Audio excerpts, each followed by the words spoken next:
Hello guys, welcome to our YouTube channel my Vidyalaya. मेरा नाम है विशाल शामनानी और आज बात करते हैं हम डेली एमसीक्यू की जो हमारी सीरीज चल रही थी उसके 9th सेशन की। चलते हैं 81वें क्वेश्चन की ओर कि बलवंत राय मेहता समिति ने किस प्रकार की पंचायती राज व्यवस्था की अनुशंसा की थी? 2 स्तरीय, त्रिस्तरीय, ग्राम स्तरीय या फिर कोई नहीं? तो इसका आंसर है सेकेंड, त्रिस्तरीय। बलवंत राय मेहता की अध्यक्षता में सन 1957 में एक समिति गठित की गई। इस समिति ने अपनी रिपोर्ट 1958 में प्रस्तुत की। इस समिति ने लोकतांत्रिक विकेंद्रीकरण के सिद्धांत को अपनाया और इस आधार पर त्रिस्तरीय स्वरूप वाली पंचायती राज व्यवस्था की सिफारिशें की। चलते हैं 82वें क्वेश्चन की ओर कि भाषाई आधार पर सर्वप्रथम किस राज्य का गठन हुआ? राजस्थान, आंध्र प्रदेश, मध्य प्रदेश या फिर कर्नाटक? तो इसका आंसर है सेकेंड, आंध्र प्रदेश। भारत के स्वतंत्र होने के बाद भारत सरकार ने अंग्रेजी राज के दिनों के राज्यों को भाषाई आधार पर पुनर्गठन करने के लिए 22 दिसंबर 1953 को फजल अली की अध्यक्षता में राज्य पुनर्गठन आयोग का गठन हुआ। इस आयोग ने 30 सितंबर 1955 को अपनी रिपोर्ट सौंपी। सन 1953 को भाषाई आधार पर आंध्र प्रदेश राज्य का गठन किया गया था। चलते हैं 83वें क्वेश्चन की ओर कि आलू है एक मूल, फल, कंद या फिर शल्ककंद? तो इसका आंसर है थर्ड, कंद। पौधे का भूमि के अंदर बनने वाला मांसल भाग कंद कहलाता है। यह जड़ व तना दोनों से विकसित होता है।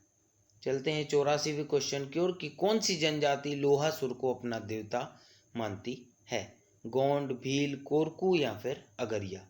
तो इसका आंसर है फोर्थ, अगरिया। मध्य प्रदेश की अगरिया जनजाति जो है वो लोहासुर को अपना देवता मानती है। अगरिया मध्य प्रदेश के मंडला व शहडोल में पाए जाते हैं और अगरिया का परंपरागत व्यवसाय जो है वो लोहे को गलाना है। चलते हैं 85वें क्वेश्चन की ओर कि भारत भवन कहाँ है? दिल्ली, इंदौर, जबलपुर या फिर भोपाल? तो इसका आंसर है फोर्थ, भोपाल। भारत भवन मध्य प्रदेश की राजधानी भोपाल में स्थित एक विविध कला केंद्र है। सन 1982 में स्थित भारत भवन भारत के सबसे अनूठे राष्ट्रीय संस्थानों में से एक है, जो कि श्यामला पहाड़ियों में स्थित है और इस भवन को प्रसिद्ध वास्तुकार चार्ल्स कोरिया ने डिज़ाइन किया था। चलते हैं 86वें क्वेश्चन की ओर कि स्पैम किस विषय से संबंधित है? कंप्यूटर, कला, संगीत या फिर खेल? इसका आंसर है फर्स्ट, स्पैम का संबंध कंप्यूटर से है। इंटरनेट पर इमेज का प्रयोग कर अवांछित विज्ञापन को दूसरे कंप्यूटर पर भेजना स्पैम कहलाता है। चलते हैं 87वें क्वेश्चन की ओर कि कौन सा पर्यटन स्थल मूर्तिकला का तीर्थ कहलाता है? उज्जैन, खजुराहो, ओरछा या फिर मांडू? मध्य प्रदेश के छतरपुर जिले में स्थित विश्व प्रसिद्ध पर्यटक स्थल खजुराहो मूर्तिकला का तीर्थ स्थल कहलाता है। खजुराहो के मंदिर वास्तुकला के नायाब उदाहरण हैं। इन मंदिरों को यूनेस्को द्वारा विश्व धरोहर घोषित किया जा चुका है। अब चलते हैं 88वें क्वेश्चन की ओर कि निम्न में से कौन सा एक भारत में नीली क्रांति से संबंधित है? पुष्प कृषि, रेशम उत्पादन, मत्स्य पालन या फिर बागवानी? तो इसका आंसर है थर्ड, मत्स्य पालन। मछलियों तथा समुद्री उत्पादों के उत्पादन में वृद्धि करने के लिए अपनाया गया पैकेज नीली क्रांति कहलाता है। भारत में नीली क्रांति की शुरुआत 1970 के दशक में 5वीं पंचवर्षीय योजना के दौरान हुई थी।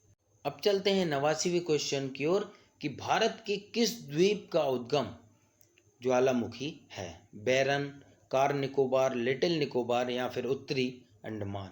तो इसका आंसर है फर्स्ट, बैरन। भारत के बैरन द्वीप का उद्गम ज्वालामुखी है।